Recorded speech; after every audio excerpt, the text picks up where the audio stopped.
Welcome to the Go Red for Women podcast series with Rose Caiola. Hi, my name is Rose Caiola, and I sit on the executive leadership team for the Go Red for Women campaign for the American Heart Association. Every 80 seconds, a woman will die from heart disease or stroke, and yet most of these incidences are preventable by making healthy, smart lifestyle changes like diet and exercise. All women deserve to live a long, meaningful life, and that's why I advocate for women's health by being a part of the American Heart Association. Go Red for Women helps women recognize that heart disease is their #1 killer. We've created this podcast series to educate you on what it means to live a healthy lifestyle and how to get there. We've partnered with doctors and experts to give you the information how to achieve those goals to live that healthy lifestyle. You'll hear from survivors firsthand on how they got into those situations and how they broke free and changed their life for the better. What you'll gain from this podcast is you'll learn tools, you'll gather resources, and most importantly, you will help build community that you can count on. So I'm here today with Dr. Holly Andersen and Jacqueline Acierno. We're here to talk to you about CPR, the importance of knowing how to do CPR, and the new trend now is hands-only CPR, right? We have Jacqueline here to tell us her incredible story that happened when she was in her last year of high school. Before we go into this amazing story, I would like Dr. Andersen to tell us about hands-only CPR. Okay, so you have to know that sudden cardiac arrest is responsible for about half of all heart disease deaths. It's 360,000 out-of-hospital cardiac deaths every year in this country, and 92% die before making it back to the hospital because people don't act and they don't know what to do, and we need to change that. So we have very simple messaging that everyone can save a life. You don't have to be certified. You don't have to do mouth-to-mouth anymore. You're not going to get sued because there are Good Samaritan laws in every state to protect you. And the worst thing you can do is nothing, because you can't hurt someone who's going to die without your help. So yes, in most cases, it's hands-only CPR. You can't hurt someone. Go ahead and try. Tell me first, now why is it that you don't have to administer the breath anymore? Well, it's now felt that hands-only CPR is superior to conventional CPR with mouth-to-mouth in most cases because it takes about 8 compressions to build up enough pressure to start blood flowing to the heart in the brain. And as soon as you stop to give a breath, you lose all that pressure. And no one really does mouth-to-mouth very effectively. It also has been shown that it takes somebody who's going to do conventional CPR with mouth-to-mouth, it actually takes them longer to initiate CPR than somebody that does hands-only. So we want to make this very simple that everyone can save a life, know what to do. And it is so much more simpler. I mean, if you don't need to, once you eliminate the breath, I think it just... Basically, you put your hands out straight, your arms out straight, interlock your hands, and push hard and fast in the middle of the chest, right over the sternum. 2 compressions per second, at least 2 inches deep. That's it. That's it. Push hard and fast in the middle of the chest, wait for EMS to come. Okay. Jacqueline, please share your story with us. I mean, we've read it, we've seen some of it on video, and we've all cried about it. And it's really remarkable that you're here and your friend who's benefited from it. So please share your story with us. Absolutely. Thank you for having me. So I was a senior in high school. I think it was one of our last days of school. We were just getting out of senior break, which is where you do your internship. And Molly, we were all sitting in the senior corridor. She was braiding my hair, I believe. And she sits up and she looks at us, and a group of her friends are around, and she says something along the lines of, "Don't call an ambulance, this has happened before." And then her eyes rolled back and she was out. Her friends immediately were, "Don't call an ambulance, just wait till she wakes up." And I had recently gotten my EMT certification, and I kind of just sprung into action. It's interesting because I really don't remember most of what I was doing in the time. Most people have told me what I was doing. Okay, so like what was running through your head in that moment? I don't think anything. I think I saw her go down, and I knew that I would rather be embarrassed that everyone overreacted than devastated that she didn't make it and that this would have happened. So I just I forgot the address to our school when I was on the phone with the police. I just went into the zone and I said, get the nurse, get the AED, and let's start CPR. And I don't even know if I said that part, but I just started compressions on her chest.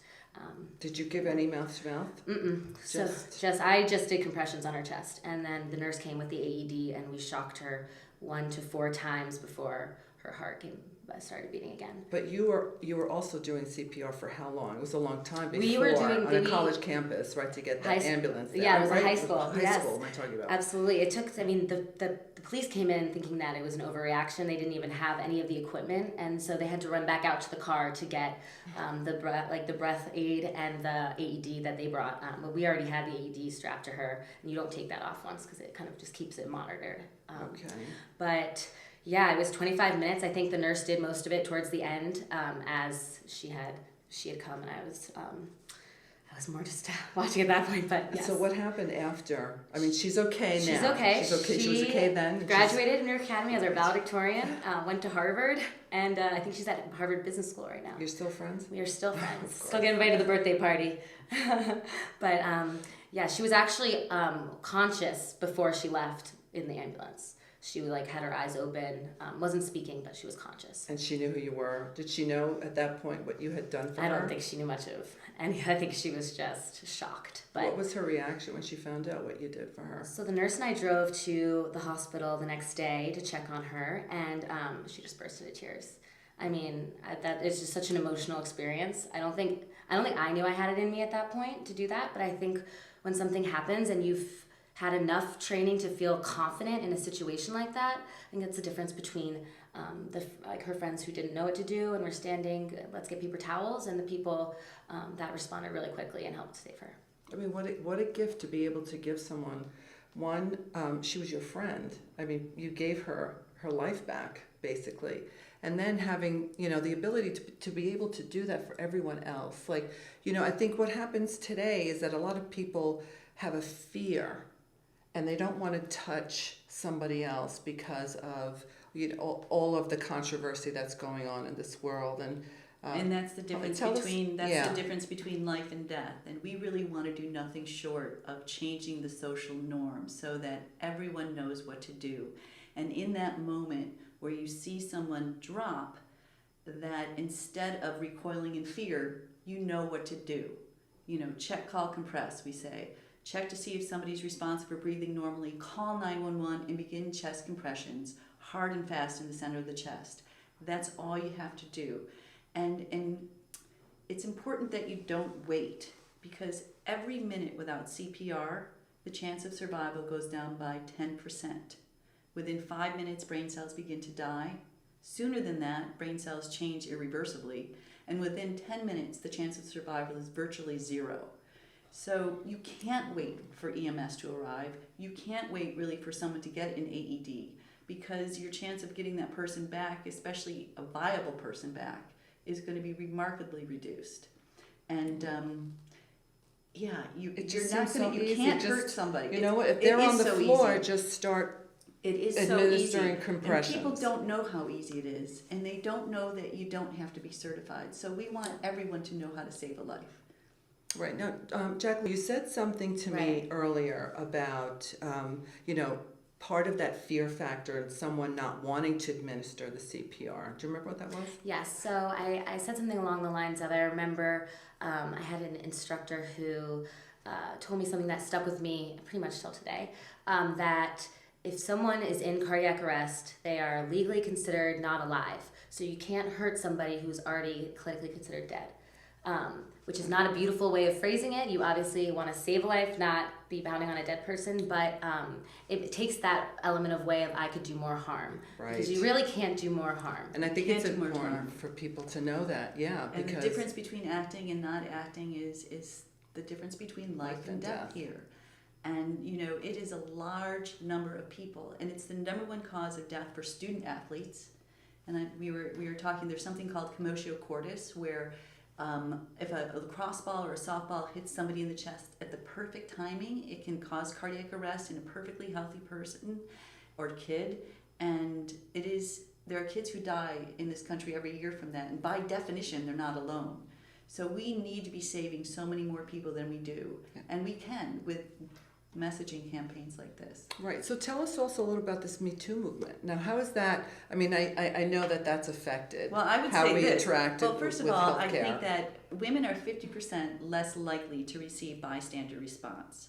And we don't know exactly why, but one of the reasons is a reluctance, I think, to touch a woman over a man, but it's also being not understanding that women get heart disease as well. So I would say that this Me Too movement is me too. I want you to try to save my life too, and you can't hurt me. And you're not going to put your hands inappropriately on a woman. You put your hands on the sternum to do CPR, and women need to be saved as well as men, and everyone needs to know that. Right, and it's our job to get this messaging out there. And the number one cause of death for both men and women in this country is heart disease, and it's now increasing. And but sudden cardiac arrest actually happens much more often in men, but it's mostly men under the age of 70. Your community can determine your chance of survival. So if you're in a predominantly African American community in this country, your chance of survival is the worst. Whether or not you're Asian, Hispanic, or white, because it's an education issue. Okay, so we need to educate our communities to save a life. Right, and this is so simple. So simple. So simple. If you had the opportunity to do anything different, would you? No. And I'm happy I can say that. That's so important too, because first of all, 70% of cardiac arrest happen in the home. So if you're going to do this, you're likely going to do it on someone you love. And we're not going to save everybody. We're going to save a lot, but you're not going to save everybody. But knowing that you knew what to do and knowing that you tried is so important, because if you watch someone die, particularly someone you love or know, and you didn't act and you didn't know what to do, it's very traumatic for the survivor. So we want everyone to know how to save a life. Well then, don't hesitate. If you see me collapse on the floor somewhere, I promise I won't sue. Get on your hands and knees and perform CPR to me or to anyone else if you should ever be in that situation. And remember, we have a lot of celebrities and athletes now doing our hands pose Right, and posting on social video. This is half of what you want, half of what you have to know, and you can learn how to do it at handsonly.org. And my wish for you is that you learn the skills to make the changes in your life that you wish to make. We hope you enjoyed this podcast. For more information, please visit goredforwomen.org or heart.org. See you next time.